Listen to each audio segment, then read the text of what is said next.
We just saw Godzilla, in case you couldn't tell. And the way this show works, we'll quickly tell you whether we like the movie or not, give you an idea, and then if you want to go see it, go see it.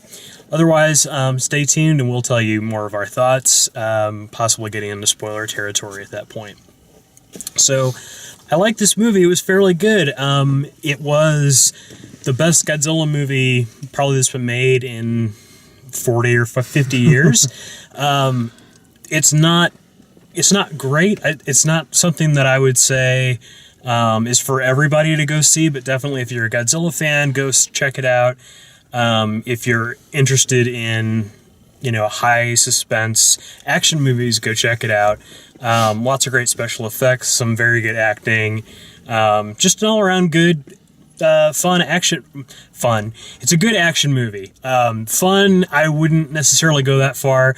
It's kind of like, got a little bit of the Jurassic Park vibe, but without the humor that Jurassic Park had, if that makes sense. So that's my quick version. Cal, what'd you think? Yeah, it's definitely a big spectacle movie, as you would expect. Definitely a theater movie. We were lucky to see it in IMAX 3D, where it was really fantastic. I liked it. It was pretty serious, more serious than I thought it was going to be.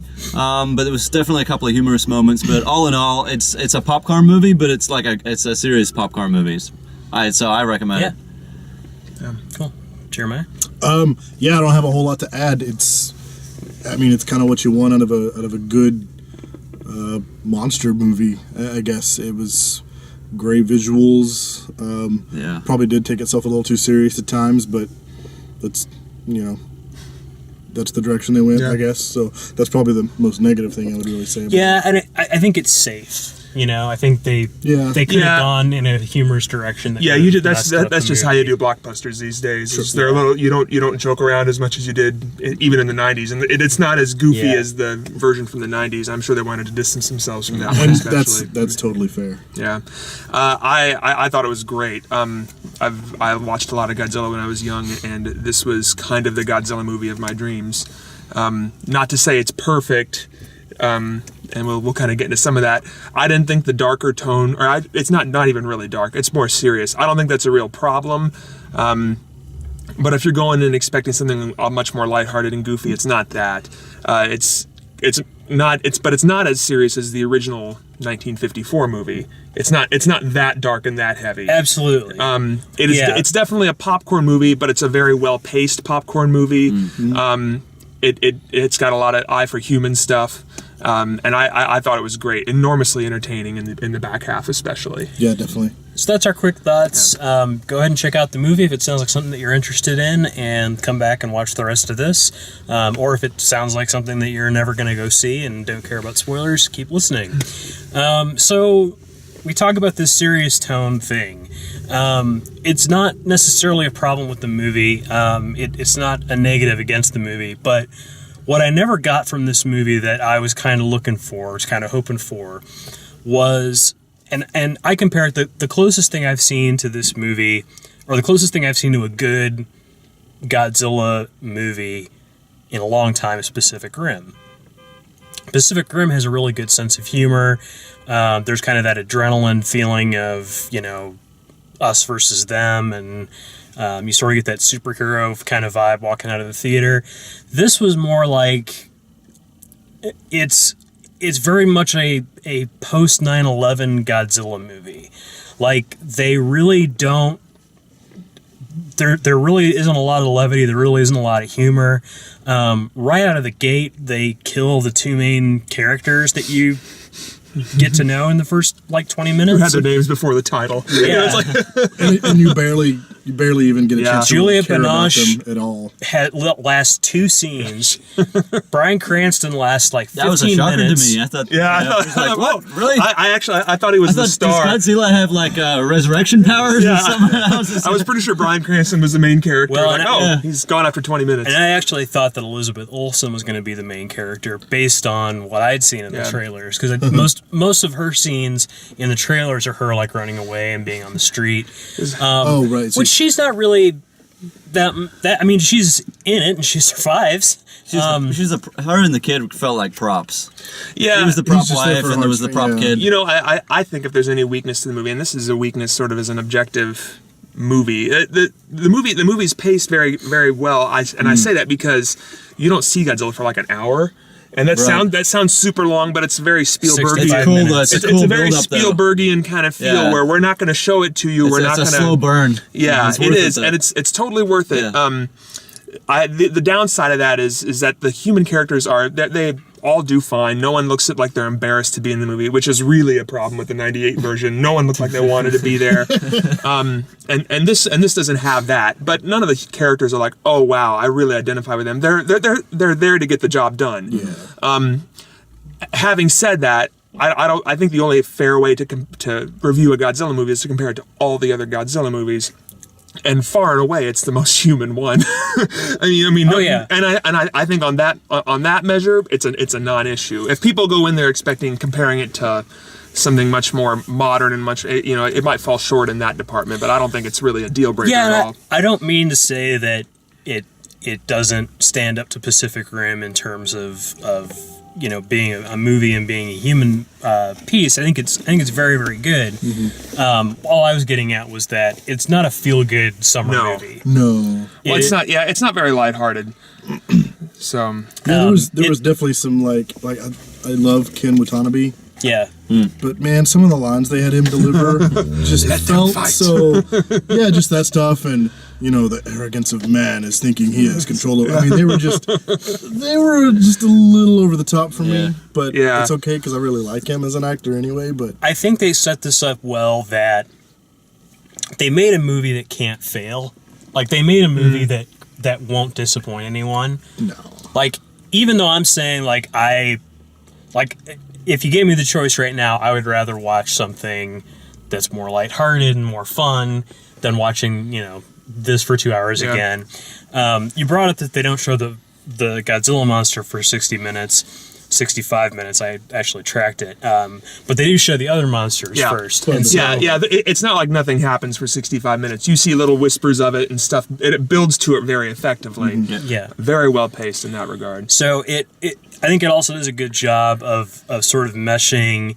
Like, it does have a very post 9/11 feel of how the United States deals with problems, with disasters, that sort of thing. But it also ties back into the original, which is about the nuclear age and the problems of us being potentially too powerful for our own good, and the monsters that the bad monsters in the movie feed off of all the nuclear energy, and Godzilla is sort of the force of nature that he became in the later, the post original movie, where he's sort of like the protector of the world and the balancer of nature. And Yeah, I one thing I really did appreciate is that it actually is pretty respectful to the pacing and to the tone.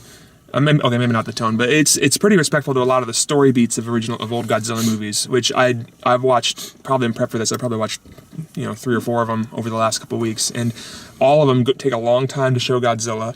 They don't use him too extensively. They'll use him and they'll have big monster fights and stuff, and it's people in rubber suits. That's how it was. But the way it was structured, and then Godzilla sort of being a de facto good guy, was something I was kind of happy to see, because I think that's how people fell in love with the old movies. And I think it's respectful of that. And it looks like it was made by people who really love Godzilla and not people who wanted to tear it down and rebuild it. yeah. Which I liked a lot. I like that. I like the sound design.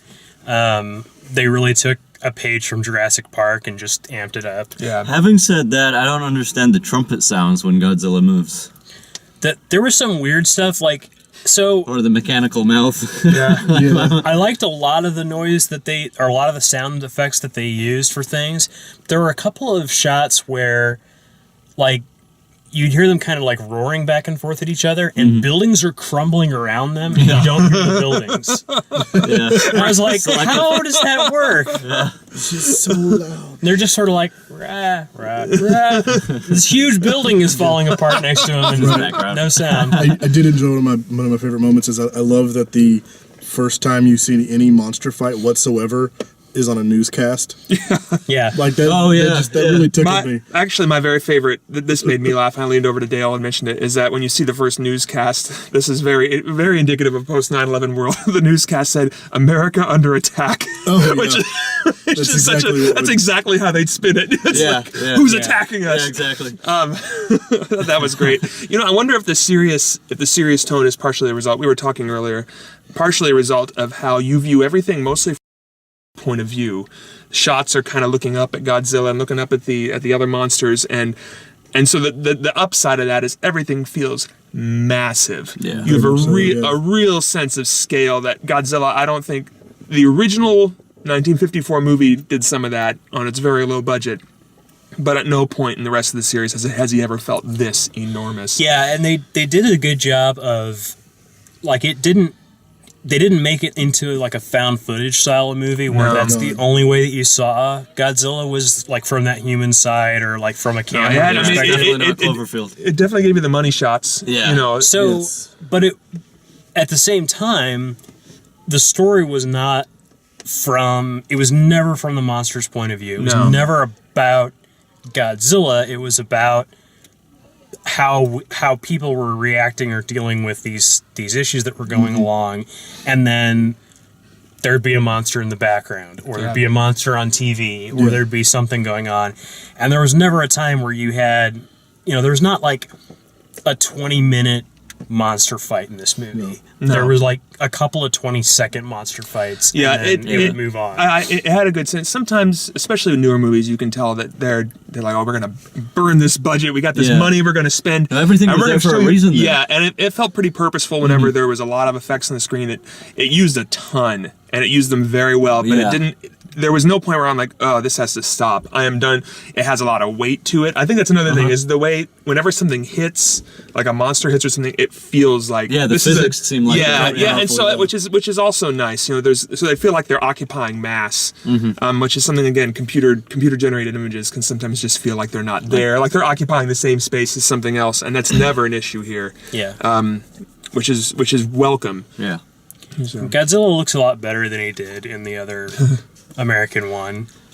He still has sort of a weight gain from the Japanese, like the Toho. He's been ones. eating a lot of monsters. Yeah, he did look like he reminded me very much of like the musclehead jock with the tiny head. Yeah, like, that's what he looked like to me. He had this tiny little head. I guess it's like a pear with dinosaur bones on his back. I guess that in Japan they were making fun of it. It's like, oh yeah, it would be an American Godzilla. Too many Big Macs. Radioactive Big Macs. Yes. So that's our review. Hope you enjoyed it. Check out all the rest of our reviews here on YouTube and over at DaleMaxfield.com. Thanks for watching. So long.